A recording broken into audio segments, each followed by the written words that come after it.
Hello दोस्तों, welcome back Vipin Bisht daily blog. तो आज हम कहीं आ रखे हैं। गौच गांव है, गौच, ये रहा गौच गांव। तो हमारे कोई गांव के बगल में मिताड़ी गांव है, वहाँ के गुरुजी हैं वो। तो उनके पापा की मामी ख़त्म हुई थी, तो बोल रहे थे यार कल वहाँ जाना है आधेगा करके। तो मैंने कहा यार गुरुजी चलो चलेंगे, क्यों नहीं आपके साथ।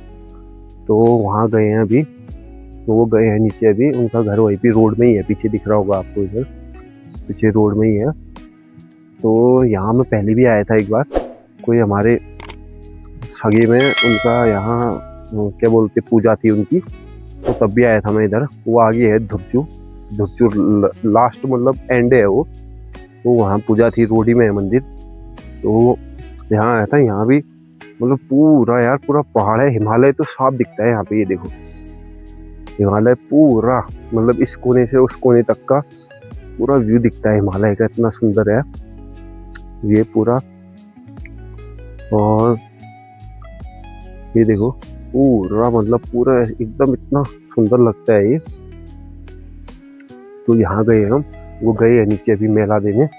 उसके बाद चलते हैं सीधा घर को। तो खतरनाक है यार यहाँ का भी व्यू एकदम, मतलब रोड ऐसी जगह कटी है ये पूरा। ऊपर ये जो दिख रही है ना, ये रोड ही है पूरी ये वाली ये। और मतलब इतनी हैवी पहाड़, तो मतलब रोड ऐसी है ना, बस यही है रोड। ऐसा लग रहा है जैसे रास्ते में गाड़ी चला रहा हूँ। तो अब आते हैं गुरुजी, उसके बाद चलते हैं घर को। फिर कल चलना है शादी में, हमारे गांव में कल शादी है, आज मेहंदी है वहाँ। तो फिर कल चलते हैं, आपको ले चलते हैं शादी में, दिखाते हैं कल पहाड़ का, शादी का जो होता है, मतलब शादी होती है पहाड़ में, वो किस तरीके से होती है दिखाते हैं। तो भाई खाना पीना खा के सीधा आ गए हम अपने खेतों में।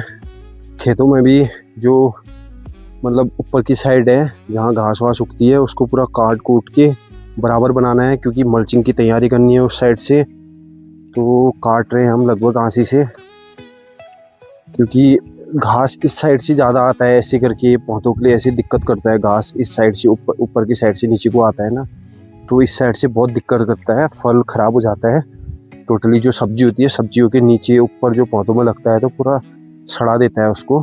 तो अब पहले हम इस टाइप से इधर से बनाते हुए चलेंगे इस वाले खेत को, फिर ऊपर वाला खेत है हमारा, और फिर ये वाला नीचे वाले खेत के इस साइड से। तो बना के इसको पूरा, फिर उसके बाद जब ये पूरा बराबर हो जाएगा, इसकी घास पूरी टोटली साफ हो जाएगी, उसके बाद हम इसमें टोटली मल्चिंग करेंगे, पन्नी लगाएंगे पूरी।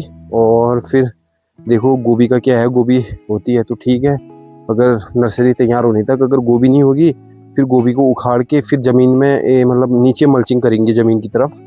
तो पन्नी पूरी इस बार पूरी मल्चिंग करनी है, सोच रखा है इस बार पूरा मल्चिंग का, क्योंकि घास बहुत भयंकर होती है। क्योंकि बारिश भाई 2-2, 3-3, 4-4 दिन तक लगातार बारिश होती है, तो इस चक्कर में पूरा फल ख़राब हो जाता है। तो फिर ऐसा होता है ना यार, मेहनत पूरी लग जाती है, मेहनत करते हैं तो उस हिसाब से मिल नहीं पाता है। तो इसी हिसाब से अब हम इस साइड से तैयारी करते हुए, जब तक हमारी नर्सरी तैयार होगी तब तक अपनी तैयारी व्यारी करके इसको टोटली पैक करके, उसके बाद क्या होगा, मतलब फल लगाएंगे, कटिंग करेंगे, पन्नी जैसे पन्नी बिछाएंगे हम। तो उसकी जहाँ पे हम पौधा लगाएंगे उसी जगह में हम गोल काटेंगे उसको। तो खाद वाद हम पहले ही जैसे बेड बना रखा है हमने नर्सरी के लिए, वैसा ही मल्चिंग के लिए भी बेड बनेगा। तो मल्चिंग के लिए बेड बनेगा, उसी में खाद वाद डाल के मिलू के ऊपर से पन्नी पड़ जाएगी। जब एक बार मल्चिंग करते हैं वो 2 सीजन चलती है।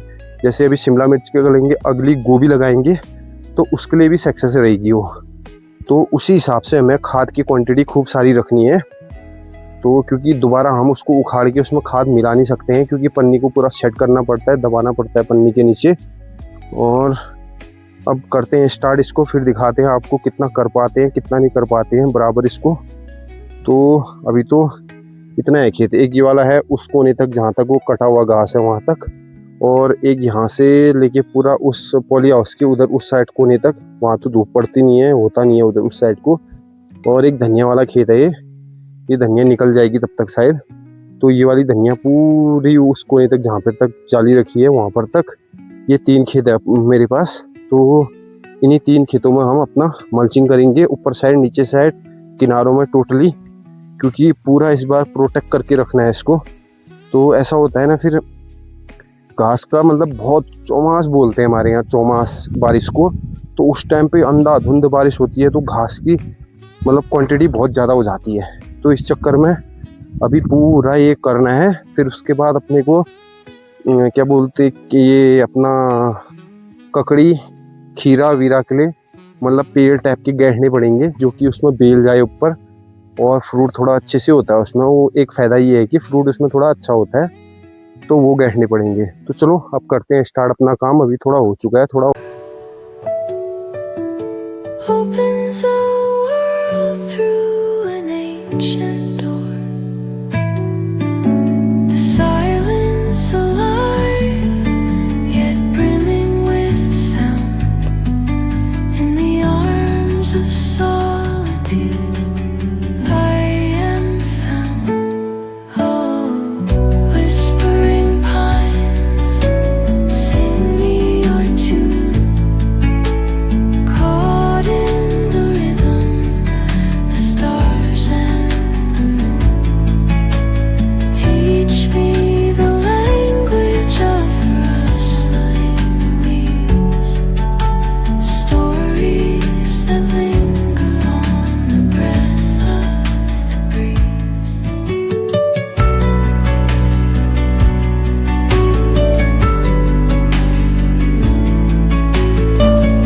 तो इस साइड यहाँ पर से उस कोने लास्ट तक घास कट गई है।